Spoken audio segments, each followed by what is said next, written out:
ও দাদা, বাংলাদেশি দাদা, এই যে দাদা একটু আসেন না এদিকে, আসেন দাদা। এই যে দাদা, দাদা বলছিলাম একটু কিপা করে চিকিৎসা করে যান না। ও দাদা, চিকিৎসা করার জন্য একদম সীমান্তে চলে এসেছেন? আপনারা তো বলেছিলেন বাংলাদেশিদের চিকিৎসা করবেন না। এই যে দাদা, আপনারা এসব কথা মনে করতেছেন কেন? এসব বাদ দেন না, কলকাতায় চলে আসেন, সীমান্তে মেট্রো রেল খুলে দিয়েছি। কলকাতায় চিকিৎসা করলে দাদা এখন 50% ডিসকাউন্ট পাবেন দাদা। ডিসকাউন্ট দেন আর যা দেন, আমরা চিকিৎসা করব না, আগে কমা চাইতে হবে।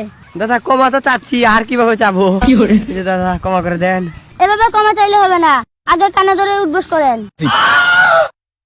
দাদা কানে ধরে উঠবস করতে হবে, এটাই ভালো না। কে মরাচ্ছে, কানে ধরে উঠবস করে নেই, কেউ তো দেখছে না। দাদা আপনি কিপা করে চোখটা বন্ধ করেন।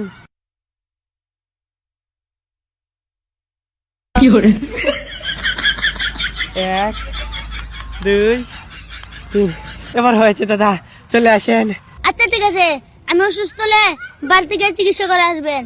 এখন যাই, আমার কাজ আছে।